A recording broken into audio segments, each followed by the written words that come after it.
আমরা এমন এক দেশে বসবাস করছি, কিছু ফেসবুক ইউনিভার্সিটির ছেলে মেয়েরা আছে এমন শেয়ার করে, শুনেও গান শান্তি হয় কিন্তু কিছু সময়ের মধ্যে, কিন্তু পেটে খিদে মরে না। বলে এক ফোনে নাকি মোদিজির এক ফোনে রাশিয়া আর ইউক্রেনের মধ্যে লড়াই বন্ধ হয়ে গেছে। বাহ, আমাদের তাহলে সুপার পাওয়ার আমাদের তো। কিন্তু মোদিজির এক ফোনে আমাদের মণিপুরের জাতিগঙ্গা বন্ধ হচ্ছে না, এটা আমাদের দুর্ভাগ্য। তারা দেখতে পায় রাশিয়া আমেরিকা, তারা ভোলাবালি, তারা বিভিন্ন পৃথিবীর বিভিন্ন দেশ দেখতে পাচ্ছে। আমাদের উত্তরপ্রদেশের, আমাদের উত্তরাখণ্ডে যেভাবে সংখ্যালঘু মুসলমানদের উপর অত্যাচার হচ্ছে, এটা তাদের চোখে আসে না।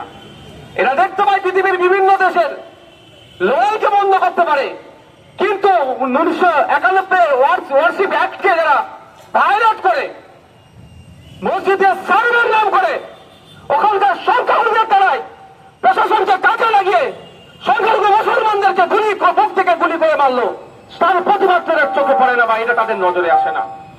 দুর্ভাগ্যের বিষয়, আজকে আমাদের তিনটের মধ্যে দ্বিতীয় আমাদের যেটা ছিল, উত্তরপ্রদেশের এখানে রেসিডেন্স অফিসারের কাছে আমাদের যাওয়া, তাকে সংবিধান, তাকে আইনের পাঠ পড়ানো। আমাদের যারা প্রতিনিধি দল গিয়েছিলেন তাদেরকে আইনের পাঠ পড়িয়ে এসেছে।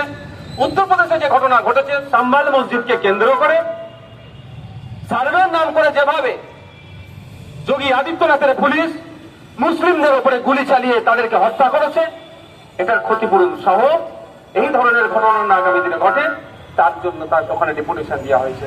3 নম্বর যেটা, অবশ্যই আমাদের আবেগের জায়গা, অবশ্যই আমাদের প্রতিবেশী রাষ্ট্র বাংলা, আমরা আমাদের মাতৃভাষা বাংলা, বাংলাদেশের মাতৃভাষা বাংলা, একটা তো টান তো আমাদের সকলের আছেই। তো বাংলাদেশে যেভাবে সংখ্যালঘু হিন্দুদের উপরে ক্রমশ কালো মেঘ খাবার বসাতে চলেছে, এই খাবার হাত থেকে সংখ্যালঘু হিন্দুদেরকে কিভাবে প্রোটেক্ট করবে বাংলাদেশ ইন্টেরিয়াম গভর্নমেন্ট, তার জন্য সেখানে আমরা আজকে কলকাতায় অবস্থিত ডেপুটি কমিশনারের আমরা অফিসে গিয়েছিলাম, ডেপুটি হাই কমিশনারের অফিসে গিয়েছিলাম। তো যাওয়াকে কেন্দ্র করে জানেন তো কি হয়েছে, সবই বলেছেন। আমরা যে অফিসিয়াল যারা ছিলেন তাদের সাথে কথা বলে বেশ কয়েকটা বিষয় আমরা আলোচনা করেছি। প্রথমত, ওখানকার সংখ্যালঘুদের উপরে যতটুকু খবর পাচ্ছি, যা পাচ্ছি, দমন পীড়ন হচ্ছে, অন্যায় হচ্ছে, এটাকে বন্ধ করতে হবে। ওখানকার সংখ্যালঘু হিন্দু সহ যারা আছেন তাদেরকে সার্বিক নিরাপত্তা দিয়ে, তাদের যানবাহনের, তাদেরকে সমস্ত রকমের প্রোটেকশন দিয়ে তারা তার সংখ্যালঘু নাগরিক যাতে মাথা তুলে বাঁচতে পারে, তার দায়িত্ব সরকারকে নিতে হবে। আমরা দাবি করেছি যে এই চিন্ময় কৃষ্ণ দাস মহাশয়কে যখন কোর্টে প্রডিউস করা হয়েছিল, সেই সময় একটা অশান্তি থেকে একটা অ্যাডভোকেট, কি ইমানি না কি নাম আছে, আফরোজ না কি নাম আছে, মনে আসছে এই মধ্যে, হ্যাঁ, সাইফুল আলিফ নামে এক অ্যাডভোকেটকে তাকে খুন করা হয়েছে। কে বা কারা খুন করেছে তাদেরকে চিহ্নিত করে সর্বোচ্চ শাস্তি দিতে হবে। এবং এটাও বলে এসেছি, কারণ আমরা এখানে ভুক্তভোগী, আমরা দেখেছি কিভাবে দমন পীড়ন চলে, কে খুন করেছে, অন্য নামে মিথ্যা কেস দিয়ে আবার তাদেরকে ফাঁসাই, যাতে না কোনোভাবেই কারো নামে মিথ্যা কেস দিয়ে ফাঁসাই, তাও আমরা ওখানে জানিয়ে এসেছি। আমরা ওখানে জানিয়েছি যে বাংলাদেশের আজকে সকাল থেকে দেখছিলাম যেভাবে আমাদের দেশের জাতীয় পতাকা, ভারতবর্ষের তিরঙ্গা পতাকাকে ওদের কলেজ কিছু শিক্ষা প্রতিষ্ঠানের সামনে রেখে সেখানে পা দিয়ে মারাচ্ছে, অপমান করছে, অবিলম্বে এটা বন্ধ করতে হবে। এটা বলে এসেছি যে ভারতের মুখে আমাদের মাটিতে ওই দেশের পতাকা শান্তির সাথে উঠছে, আমরা কোনো ডিস্টার্ব করিনি।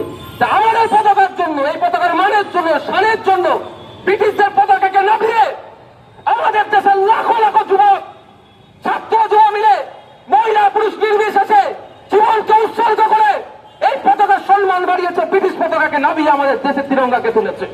আমি বলে এসেছি ওখানকার দায়িত্বশীলদেরকে যে পারলে বাংলাদেশের ওই সমস্ত ছেলেগুলোকে আমাদের গান্ধীপুরীর একটু ইতিহাসটা পড়ান, দেশের পতাকার প্রতি কিভাবে সম্মান প্রদর্শন করতে হয়, দেশের পতাকার মানের জন্য দিয়ে জীবন দিয়ে দিয়েছে, পতাকাকে কিন্তু মাটিতে ফেলতে দেয়নি, তার জীবনী পড়ার কথা বলে এসেছি।